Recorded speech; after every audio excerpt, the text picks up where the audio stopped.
Again, it's 10:30. Welcome to the DSA Going Forward on the 7th of May. And we've got a similar structure as usual with DSEngage, DS Active, what's been going on with government, WorkFit, a little bit about helpline information and training and resources, some of our information resources on decision making, then to Our Voice, and then to Kate and a little bit from comms, and then questions. So, Sharon. Hello, good morning, everybody. And as always, lovely to see people here bright and early. And I'm very happy to tell you about DSEngage, which is getting busier and busier. So plenty for you to join in with and new things for you to join in with too. So just as a very quick reminder, DSEngage is our program that has been keeping us all busy and healthy and active and giving lots of things for people to do so that we don't get bored when we've been stuck at home. So we have a whole series of films now on the Down Syndrome Association YouTube channel. We have new films going live at 6 p.m. every evening.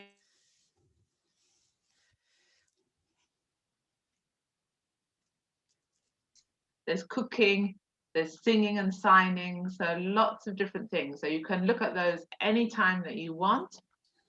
And then also there's a weekly program of live events. So from Monday to Friday, every week, you can join in with a whole group of other people who are joining in. And it's really fun because then you get to see people over Zoom and you all do the same thing. Again, we have workouts, we have dance, we have fitness, and it's really, really good fun. So if you haven't tried anything yet, please do try. And you won't be disappointed. I guarantee you'll enjoy it. Some people are literally doing every single session. So I'm sure we must all be getting fitter, definitely having more fun, and definitely being active. So that's been great to see. So the next slide is going to show us somebody who's very fit. Or I should say two people who are very fit. So we have Alex, who's from DS Active, one of our staff, and Reese. Now, Reese challenged Alex to see how many press-ups he could do in 21 seconds. And now you can watch this film on our YouTube channel and you will see who's the champion and see how many press-ups they did in 21 seconds. So that was really fun. But I would like to see Alex challenged a bit more. And I know we've got really fit people and people with lots of skills. For example, I know some people are really good at hula hooping. I haven't seen Alex with a hula hoop yet. So maybe you could challenge him to do that. See if he can do a hula hoop for 21 seconds or whatever else you like. So see if you can challenge Alex. We don't want Alex sitting around either and not being busy and active. So think of an idea, let us know, and Alex will set it up for you.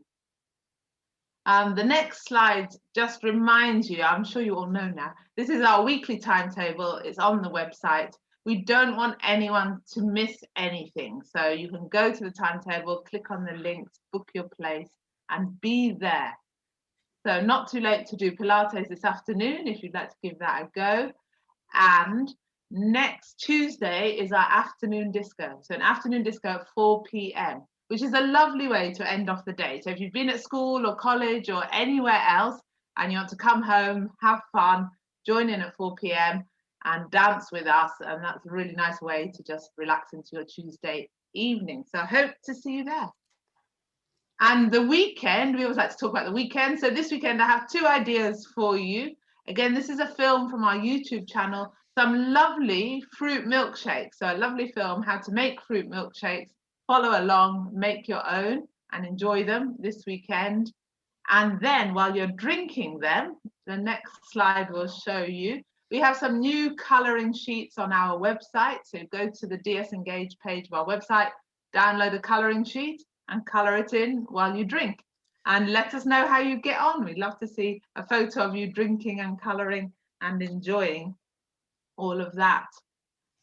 And then that's not all. Next week is very special. So our favorite person of the moment, Mr. Motivator, is running a really special week next week. So he's doing this to raise awareness for mental health and raise a bit of money, but it's free to join in, and you can do a dance routine with him every day, which is pre-recorded, so any time of the day.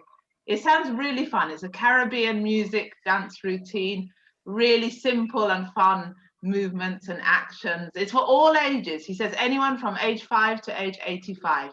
So you have to sign up at this website, Body and Soul, for free. You can do that every day, Monday to Thursday. And then on Friday, he's aiming to beat a world record for the most people doing the same dance routine at the same time. So next Friday morning at 9:30, you could join in with Mr. Motivator, and then everyone will do the same dance routine at 9:30 in the morning. So it sounds really fun.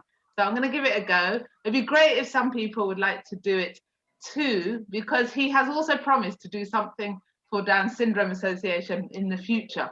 So we want to support him doing this, and then we'll do something even better soon, I hope. And then the final bit from DSEngage, other special things coming up. So we've got a talent show at the end of this month, the 25th, which is great. We've got so many talented people that actually the slots are full to show your talents, but everyone can come and watch and join in with all the talented people. So please do come and watch, even if you're not showing your talent this time. And then Singing Hands are coming at the beginning of June. So we're going to have a pop party for all ages. That's from children right through to, it doesn't matter how old you are, however old you are. Join in with Singing Hands. That will be great fun, singing and signing and dancing all in one complete show. So I'm looking forward to seeing you there. Thank you. Thank you, Sharon. Oh, now to Alex. Thanks, Jill, and I look forward to my challenges. Thank you for that, Sharon. Definitely not hula hooping. Definitely not hula hooping though. You'll definitely beat me at that. Hopeless at hula hooping. Anyway, morning everybody. So just 2 slides for me today. DS active sessions. So we are still on target to have 34 of our sessions up and running by the end of May, with over 500 people playing regular sport, which is fantastic to see. And we've had some lovely pictures from some of our sessions that have restarted, which we love seeing. So keep them coming in. To keep up to date, our website is fully up to date, and you can see our activity finder there on this slide. So that's what it looks like. So you can zoom in on your area, find the sessions near you, and they will say whether they are running or not at the moment. And you can always email us. We're happy to answer any emails we get on that one.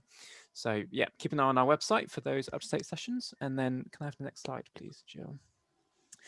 And excitingly, we didn't know if we were going to get to this point, but we have got some summer festivals coming up. So we've got some new sports adding to the DS Active roster, which is really exciting. We've got a kayaking festival in Cornwall, which we're looking forward to. We have some sailing events in Portsmouth, Cardiff and London that are confirmed, and we hope to have one in Suffolk and one up in Hull as well. We're just trying to sort out logistics on that one. So that's fantastic. We had a couple of sailing events in 2019, which were very popular, and there's a lovely picture there you can see from one of them. So we hope to see lots more people out on the water. And then we've got 4 cricket festivals coming for you as well. One with Gloucestershire County Cricket Club, Lancashire County Cricket Club, Nottinghamshire County Cricket Club, and Surrey as well. So full details will go up on our website when they're finalised, and we'll make sure that there are emails going out, social media, etc. as well. So we're looking forward to seeing people playing sport and getting out there and getting active and enjoying what will hopefully be a great British summer. Thank you, Jill. Thank you, Alex. Julian. Yes, good morning, everybody. Good to connect with you again. Just a brief update on our work with various government departments over the last week. Some of you may have heard in the news earlier this week that there are reports of the possibility that secondary school aged children may be offered a vaccination during the autumn. We'll be following up on that. We have a meeting with the Department of Health and Social Care on Wednesday, so we may have more to update people at the next briefing. One of the questions that I know has come up in chat, which I may deal with now, about the possibility of siblings of somebody who has Down syndrome living in the same household being given a vaccine. So we know that the government has said all adults over the age of 18 will be offered a first vaccine by July. If you wanted to hasten that, there are two possibilities. One would be if your GP would be willing to recognise a sibling as an unpaid carer, but there is certain additional criteria where you'd have to demonstrate that the sibling was undertaking some sort of unpaid caring role, but that may be appropriate depending on your particular circumstances. If the individual who has Down syndrome has an additional immunocompromised condition, which would be quite rare, particularly if an individual is going on experiencing ongoing treatment for a particular additional health condition, then there is an eligibility for all individuals living in the household to be given priority access to a vaccine. Or the other possibility would be waiting now until the autumn, and the likelihood is it may be offered to all young people in that age range, 12 to 18, but we'll know more about that in the next couple of weeks. And we've been particularly feeding back the experiences of families of children who have Down syndrome into that process. Then I think if we move on to the next slide, I mentioned this at our last update, that there was quite a lot of unhappiness really amongst families, that particularly for individuals that were living in supported living settings, because there was a lack of guidance to that the only guidance that had been issued actually related to care homes, and that actually is still the case, but that has been updated to be less restrictive. So if anybody lives in a setting, in a communal setting with other people, so whether that's a shared living situation like supported living, families would be able to not just visit the individual in that setting, but actually take people out and about, you know, on a walk or, you know, into the community, obviously still taking account of COVID safe measures, and then the individual wouldn't have to isolate when they return back to their living situation. So that is a movement forward, and now we're hoping as we move towards June that obviously all of those restrictions will be lifted, particularly as the likelihood is most people would have been vaccinated, had both vaccines by that time. So as soon as we have more information, we will share that. And then an additional element of work, something that we've been doing regularly, but we had a number of us at the DSA have had meetings over the last couple of days with the NHS in England, looking at improving the information that's provided to pregnant women and couples to make decisions about their antenatal care and support around maternity services. And really importantly, and what we're quite excited about, is we've been asked to help the NHS develop some new film clips that are going to sit alongside the written information. And that's something that we'll be working on over the next couple of weeks and hopefully have available by the autumn. So we'll report back on that when we're able to. And then moving to some work in Wales, I've been engaging with this process since 2008. It seems like a lifetime ago, but we now finally have the go-ahead in Wales to move away from the statementing process, and we're moving to an IDP, individual development plan system. So very much like we have in England with the education, health and care plans, this is now the new system that will be in place in Wales beginning this year. So there's lots of activity that the Down Syndrome Association is helping to work with government teams, particularly around training teachers and people that work in assessing the needs of young people in schools. And then I think the final slide for me, we had a big day yesterday in terms of elections, depending on where you live. And for Wales, all of the Senedd members of the Welsh Government, were up for election, so those results haven't been announced yet, but we'll know those over the next couple of days.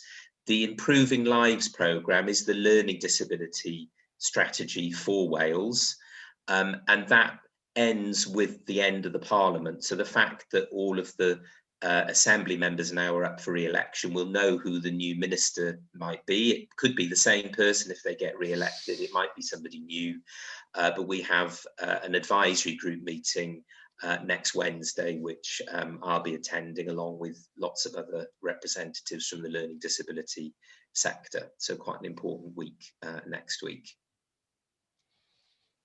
Thank you. Thank you, Julian. And do put any questions that you have in the chat and we'll pick those up later. Just we're going to move on to Alison, but we had a question from Hannah about not being able to see herself, and that came up last week as well. So I just wanted to say that there are different types of Zoom services, and when you have a lot of people on, we choose the webinar service, which is this one. So we can't see everybody's faces unless they've been arranged to be a speaker. So it's different to DSEngage or Our Voice or any of the other Zoom meetings you go on where you can turn your camera on and you'll be speaking and participating. So I hope that's okay, Hannah. Over to Alison. Okay, hi everyone, thanks for joining us. Just wanted to give you a brief update on what's happening with WorkFit and also share some good news this morning. Can we have the next slide, please, Jill? So more and more people are going back to work, which is great news. And we know that as things reopen, we expect many more people to be going back. We have got people who've returned to pubs and restaurants in terms of hospitality because those locations have outside space and they may be serving meals outside. So it's all moving in the right direction. I'm really pleased to say the team are back full time. And of course, we have the toolkit to give you some advice about returning to work if that's going to be happening to you. And I'm going to show a short video that XPO have created. You may know that we work with XPO and we currently have 13 people employed at various XPO sites across England. They are very supportive of everything that we do at WorkFit. And this particular video was created at their Barnsley site where they employ 3 WorkFit candidates who've all gone back to work in recent weeks, which is really good news.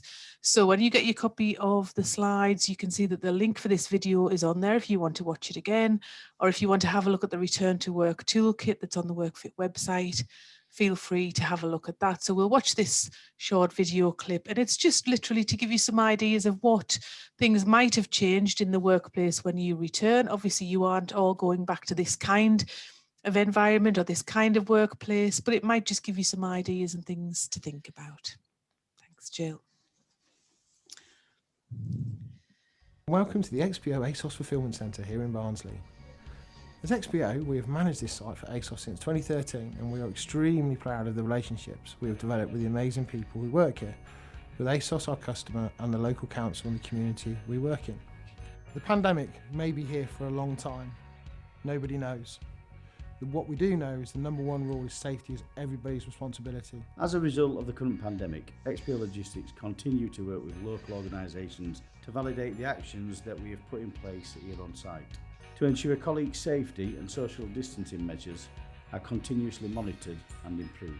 When we are picking, we are respecting the one-way system in place in our warehouse, and we are respecting as well the safety distance of 2 meters. In light of recent events, my company XPO has recently installed these curtains to make us feel safe and we can communicate through them. To help keep everybody safe, we have now employed an extra 60 hygiene staff around site.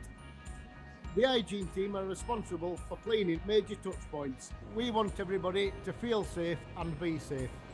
The measures we're taking here is helping to keep everyone safe. I can see a thermal image on this computer which gives me an indication of a person's temperature. We have a one-way system here and this starts the moment you arrive on site. On the floor we've got the painted 2-metre spacing dots. The dots are there in place to ensure that the colleagues know exactly where to go and what distance they need to keep between themselves and the person in front or behind. To ensure colleague safety and social distancing is maintained, we have implemented a series of new measures, including social seating with numbered tables, a new internal overflow seating area, a new external marquee seating area, and also outdoor picnic tables. As you can see, we're doing everything we can to ensure your health, safety and well-being is our top priority. The change on site has been constant. Every day we learn something more and we adapt and go again. I'm so proud of everyone here. It's been an amazing team effort. The colleagues in the warehouse and the offices have been brilliant.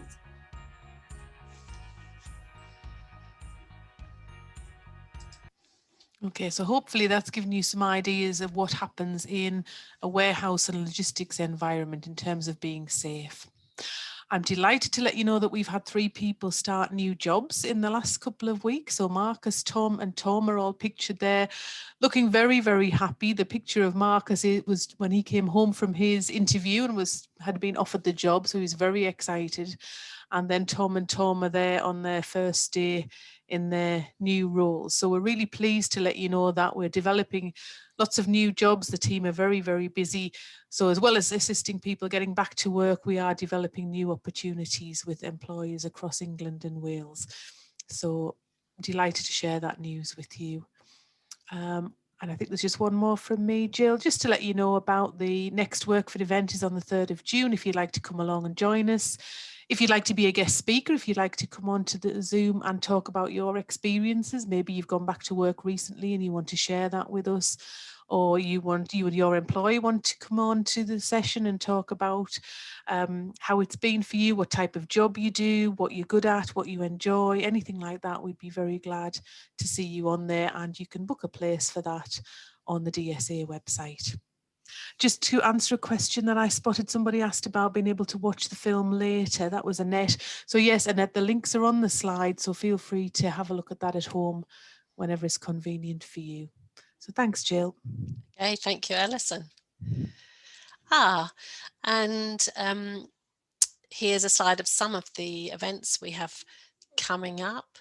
Regular every fortnight is Wellbeing Wednesday.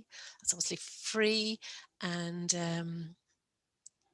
I'll read about it on the website, but that's about parent carers. That's about you and looking after yourself.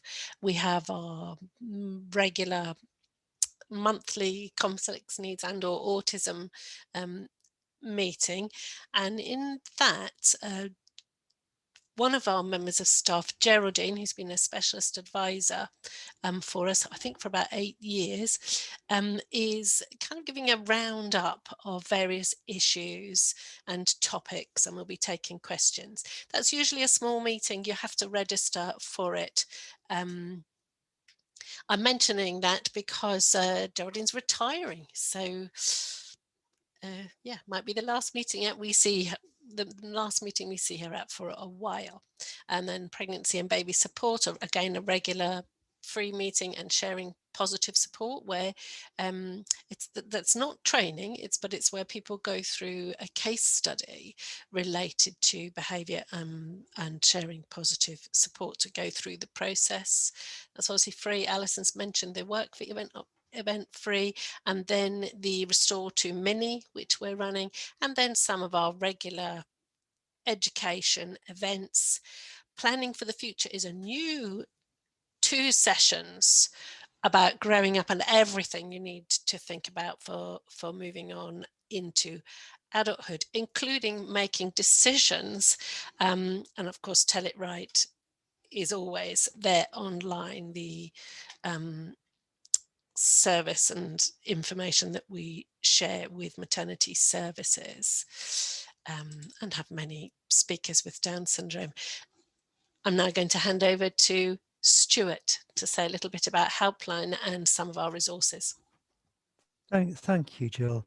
This is really just a reminder that you're always welcome to call our helpline or email us with any questions you have, or indeed if you just need a listening ear, because we're very happy to do that as well. If you get in touch, we'll always do our best to help in any way that we are able to. And if we don't know the answers to your questions, we can usually find somebody who can answer those questions for us. As it mentions on the slides, we do also work very closely with the UK and Ireland Down Syndrome Medical Interest Group. So if you have any health questions, please do get in touch. My colleagues Chris, Jane and I can sometimes answer the more basic health questions, although we're not health professionals.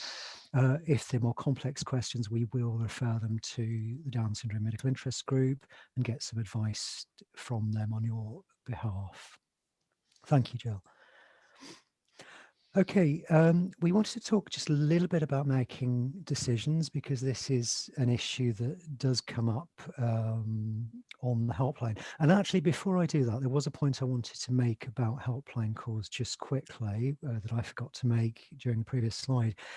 That one thing we are seeing is people asking questions about the changes we've all been through in the last year, and it has been quite difficult for all of us. And also, people are concerned about readjusting to the changes that we're now facing and back to a kind of normality, I guess. And really, I think what I just wanted to say quickly is that it has been a difficult year for everybody, and we'll all need a bit of time to think about that and actually readjust to changes in our everyday lives.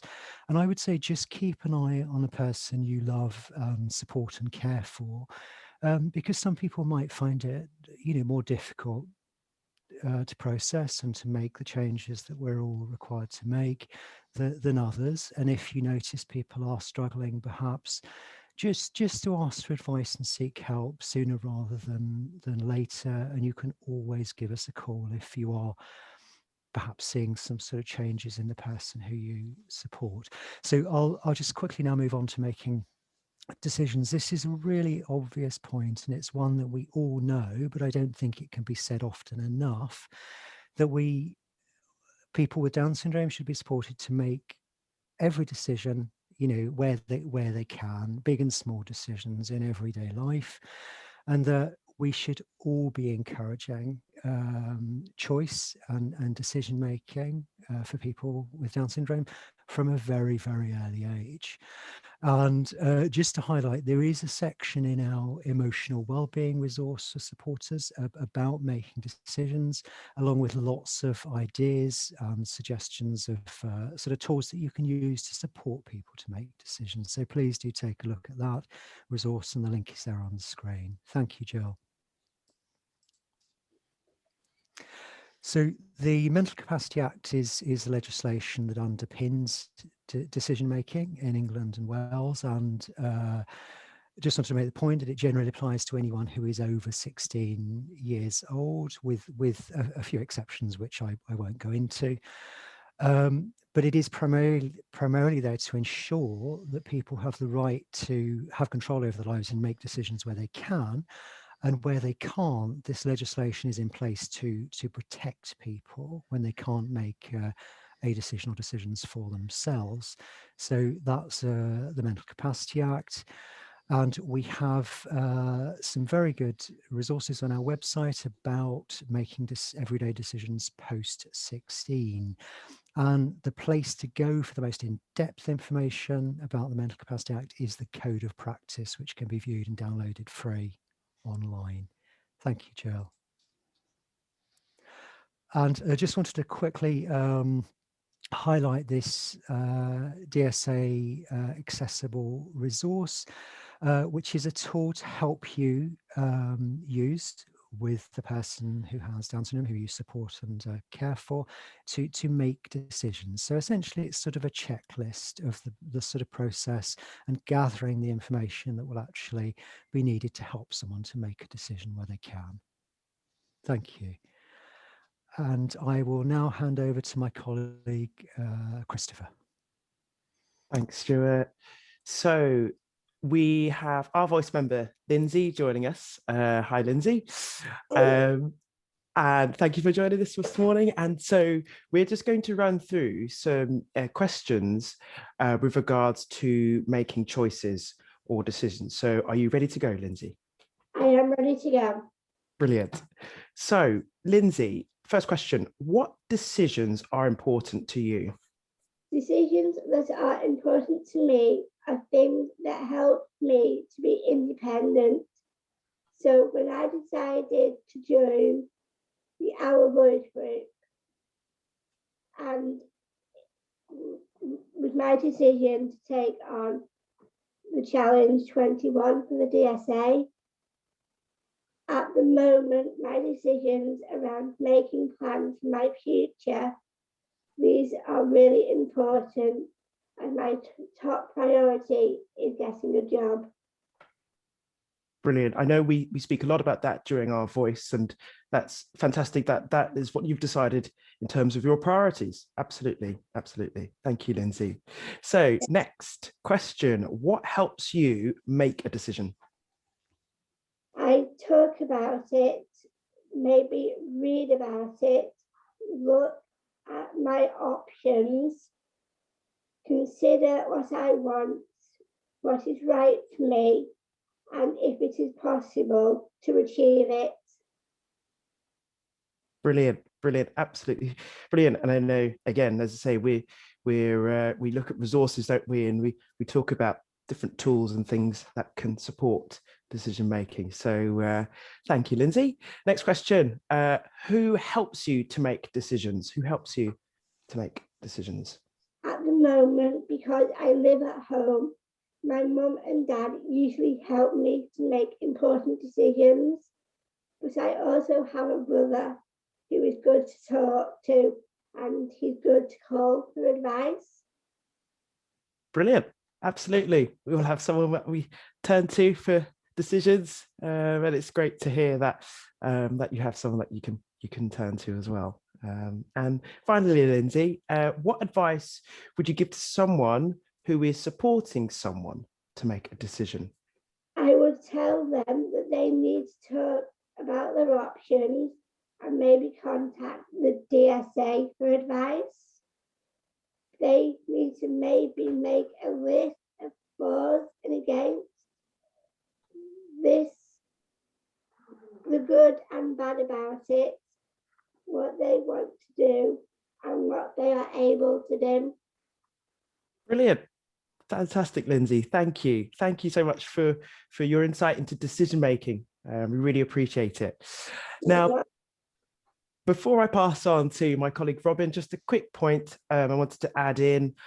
So during the Planning for Future session that we're holding in the future, we will be covering decision making, and we will also have members of Our Voice actually talking, just as Lindsay has just done, about decision making and about what decisions are important to them, as well as different decisions around that are important in their lives. So within the Planning for Future session, it might be Lindsay, who also joins us as well, talking about decision making. So and the link to sign up to that session isn't ready on the website just yet, but as soon as it is, we'll let you know.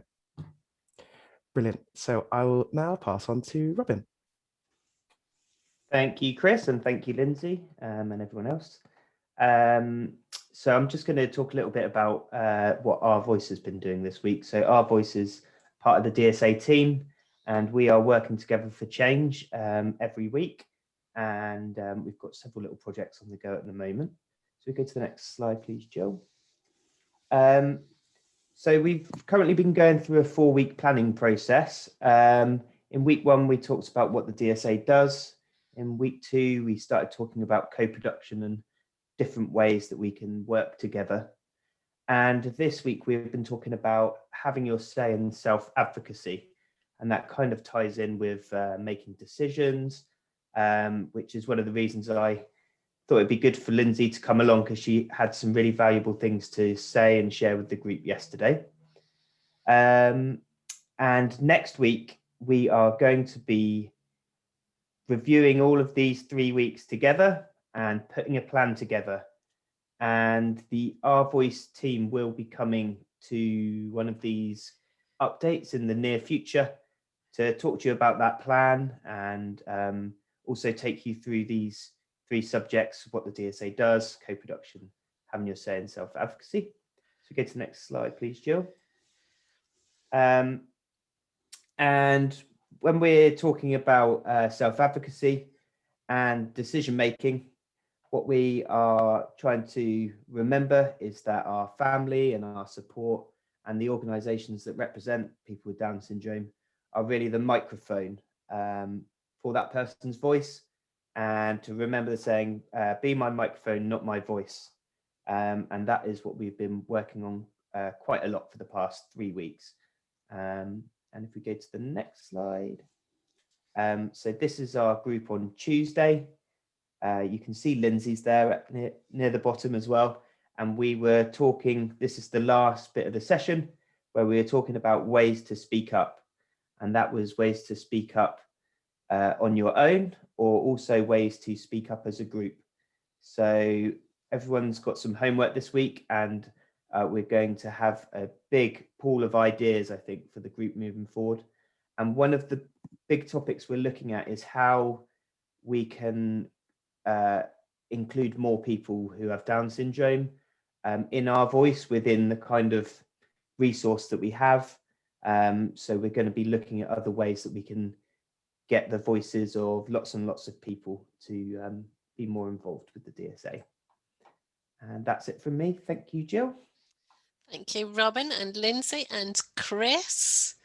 And now to Kate Potter. Good morning, everyone. It's great to be here again. I just this morning wanted to recommend to you all Kate Powell's weekly blog posts to you. So Kate Powell has been a colleague for many years, and she's done an amazing job over the last year sharing her experiences of the last year with us through her weekly blog posts, and she's continuing to share a window into her world every week. If you go to that link on our website, you'll find all her blog posts, and I just really want to recommend them to you because they're full of joy and interest, and yeah, great read. And also, just quickly, and I apologise that I keep on saying this, and it sort of echoes what Robin was just saying about being a microphone. We really want to share stories from as many people as possible on our website and on our social media. So people from every part of society, all backgrounds, cultures, interests, abilities. If you have a story you'd like to share with us, we can do it in writing, in video, audio. We've got lots of ways of pictures. You know, there's lots of ways that we can be your microphone. So drop us an email at dsapress.office@downs-syndrome.org.uk, and we'd love to hear from you. So that's all from me, and thanks, and see you soon. Thank you, Kate. Two Kates here, aren't there? Thank you, Kate Potter. That's how I say. And a big thank you, of course, to Kate Powell, who writes those super blogs and has a huge following of people who look forward to reading them. Now I'd like Carol to introduce a short, very short taster of an oral history podcast. Hi, everyone. Thank you for joining us once again this morning. Yes, I'd like to introduce our trustee at the Down Syndrome Association, Anya Souza. Anya is a truly amazing lady, and I have had the privilege of working with her for many, many years. Anya was one of the first people with Down syndrome to go to mainstream school, and that was more than 50 years ago. Anya blazed a trail for others that went to ordinary school following the implementation of the 1981 Education Act, and quite a lot of people went into ordinary school during that time, and not a lot is known about what actually happened to those people, but Anya talks about her experience in ordinary school in the podcast, and you can find that on our website under 50th anniversary oral histories. So we'll just play a little clip for you and enjoy. My mum had to fight for me all the time, never ending, you see. She had to. You see, I'm a person with Down syndrome, basically. In my body, I'm born with it. She went to the High Court of Justice straight away, on my behalf, you see. She had to do that stuff for me, you see. I'm the youngest in the family, you see, basically. And in the end, we won it in the end, yeah. I came out with a lot of CSEs in my time. And then I went on to Brixton College, Paddington College, and I think that's the only two I went to, really, yeah. So I learned all about cooking and stuff. Oh, thank you. Thank you, Anya. My mum had to... Carol. Now we're going to look at any questions that haven't been answered. I can pick up on one with Julian, which is about adult services in Wales. Yes, I spotted that one. Certainly services should now be resuming. In fact, services should have been taking an individual sort of risk assessment approach to every person and coming to an arrangement with that person as to how their services would be delivered throughout the pandemic. Wales is now coming out of lockdown, as is the rest of the country. So all of those services now should be back up and running. So be making contact with your local authority and making sure what plans they have for reintroducing the individual back into the type of pattern of service delivery they were used to getting. Okay, and there's another one you may have partially answered already about discussions with government to avoid any restrictions on access to loved ones who may be having their, being deprived of their civil liberties. I mean, absolutely, and it's something. I mean, there's a very strong voice of the learning disability sector, so we engage with the devolved governments and also particularly Department of Health and Social Care in England, and we are making that point. I think that there are providers represented in those discussions as well, and I think there's an acknowledgement. I think there is quite a risk-averse culture, which is understandable given some of the issues that happened right at the beginning of the pandemic, and we saw how some of those care settings were particularly affected. But now that individuals got hopefully the protection of a vaccine and we can be more confident about the future, I think it's about balancing that and making sure that people's liberties aren't impinged in any way, and they're allowed to go about, they have the same rights and choices as everybody else. And we'd certainly be standing up for that and making that point. Thank you. We've got a specific question about a dietitian. For that one, please could you email us or call into their helpline or email us so that we've got a bit more information and can help you with that. There's a question about the planning for the future sessions 1 and 2 and who those are for. Our sessions for everyone, like today is for everyone, and people who have Down syndrome will be contributing to that.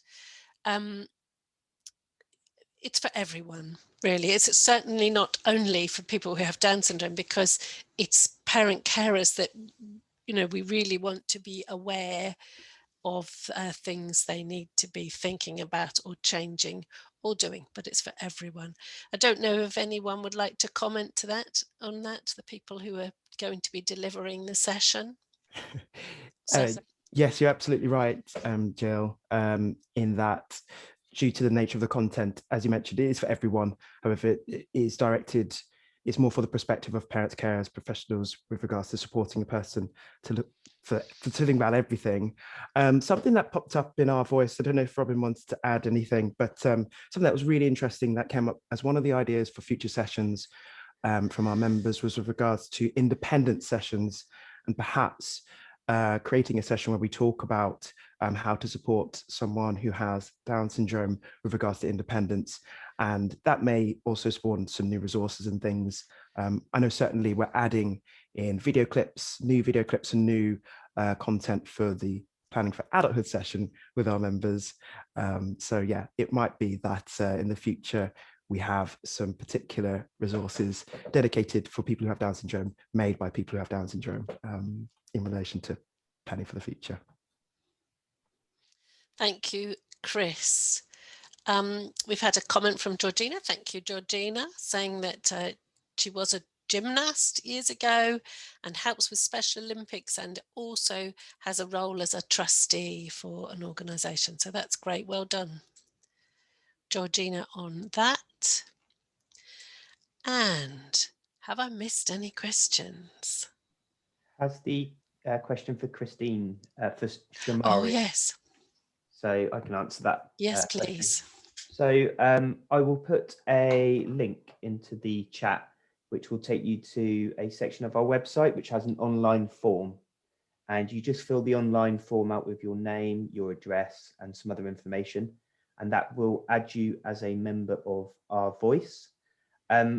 At this moment, we are full in our weekly check-ins, which is our kind of conversation sessions.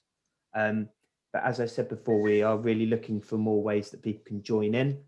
And by signing up on that website now, you'll automatically be added to the waiting list for the check-in. So I will find that link now and put it in the chat. Thank you, Robin. And there's a question about a session about ageing and dementia. Julian, would you like to answer that question? Hi there. Yes, we do offer that training. In fact, we held a webinar last week, so I'm sorry if you just missed that, but we will be repeating those sessions, over the coming months. And we can offer that as a sort of bespoke session to a particular service. So we I deliver those quite regularly to settings that want a specific session.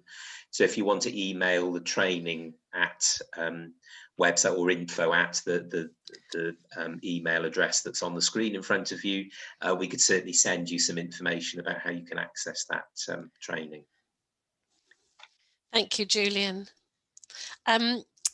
We will aim to put the Planning for the Future sessions onto the website for booking registration this afternoon, and we'll also get booking for next week's session for this going forward update onto the website, aiming for this afternoon later on today, and that will be on Friday 10:30 a.m. You'll see that we are recording today, and for the last 2 weeks we've made recordings because there are a lot of people who like to hear what's going on but haven't been able to join the session, so that will go up next week. Jill, sorry to interrupt. Could I just mention a couple of colleagues have posted links in the chat box, and they've been posted to all panelists rather than to all panelists and all attendees. So just to make sure that everybody can see those links, if they could post again and make sure it's all panelists. And I think Kate's just done hers, just so that everybody can see those links. Perfect. Thank you. Thank you very much. Okay, Carol, would you like to finish today's session? Here I am. Thank you very much for attending this session, everybody.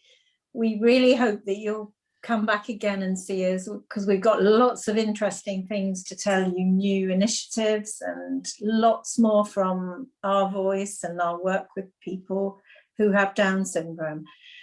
We have another session next week on the 14th of May, 10:30. And if you do have any questions that you've thought about after the event, please do email us, info@downs-syndrome.org.uk. Bye-bye, see you next week. Goodbye. Thank you, everybody. Thanks. Bye.